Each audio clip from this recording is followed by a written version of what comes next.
I think most of us have wondered, what comes next? Well, today, we're going to use the YOUCAT, the Catholic Youth Catechism, as our map to explore that unseen world. We're talking about the ultimate goal of heaven, the serious warning of hell, and the spiritual guides, angels, who are part of this whole journey. Let's dive in. So this brings us to our central question, and it's a big one. What does Catholicism actually teach about the world we can't see? Using the YOUCAT as our spiritual map, we're going to look at the final destination, a really critical warning, and the guides God provides for the journey. All right, first stop on our map, the ultimate goal. So what exactly is heaven? According to the YOUCAT, it's not just some hopeful idea. It's presented as the entire point of creation. Now, this is where the YOUCAT says something really interesting. It defines heaven not as a physical place, like a different planet or something, but as a condition, a state of being.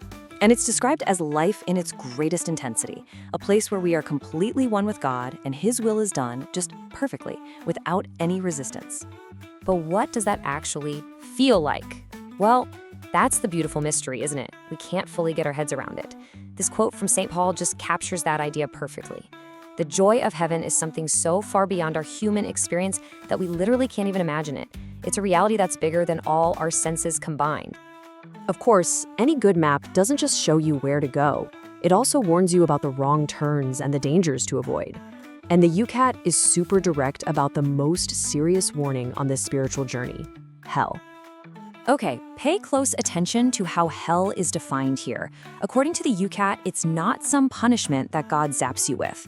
Instead, it's the condition of final separation from God. And the key phrase here is that it's freely chosen. The teaching is that God's love is offered to absolutely everyone, but we have the freedom to definitively reject it. And when you put them side by side like this, the contrast is, well, it's just staggering. On one side, you've got connection, purpose, and this intense life. On the other side, you have separation, hopeless isolation, and what the YOUCAT calls complete rigidity. They're total opposites. Now, I know a lot of people picture fire and brimstone when they think of hell, but the YOUCAT points to a different image, one from the Gospels: outer darkness. This paints a picture not of burning heat, but of a chilling, profound cold. A hopeless isolation from everything and everyone that gives life, warmth, and joy. And this isn't just some vague idea. This quote from Pope Benedict XVI really underscores how serious the teaching is. It presents hell not as some temporary timeout, but as a real and eternal possibility for anyone who definitively, finally, closes their heart to God's love.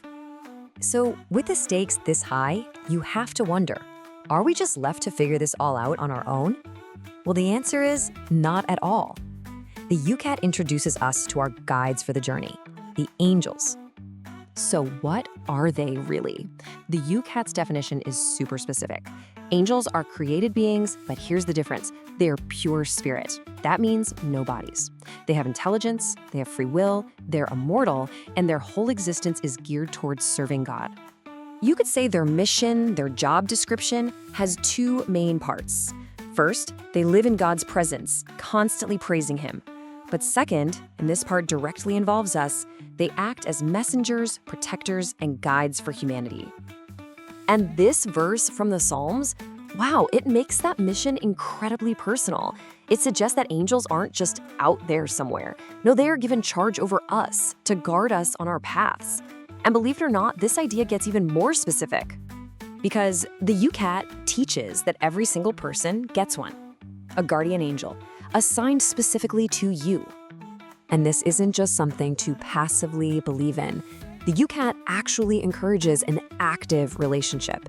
It teaches that you can call on your guardian angel for help. You can talk to them and ask them to intercede with God for you. I just love this image from St. Basil. It's so powerful. It describes an angel standing right beside you, not just as a bodyguard, but as a protector and shepherd, someone who is actively trying to lead you toward life. You know, that life in its greatest intensity we were talking about right at the start? Okay, I know this all might sound like it's about the distant future, what happens after we die. But what about right now?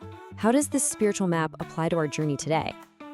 And this is where it all clicks. This quote from Mother Teresa gives us the answer. It completely reframes heaven, not just as some far-off destination, but as a present reality we can actually start living right now.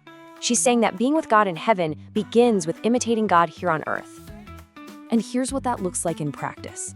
It's not about some complex, mystical thing. It's about concrete actions, helping, giving, serving, and loving. It's about finding God in other people, especially the ones who need it most, and responding with love. This is how we begin to live in that condition of heaven, starting today. So as we start to wrap up, let's just sit with this powerful thought from C.S. Lewis for a second. It really puts our day-to-day lives into a much, much bigger perspective. And that leaves us with this final thought. If this map of the unseen world is real, and if what we do here can actually echo in eternity, that brings up a pretty big question for each of us. What are you focused on today? What on your path is actually going to last?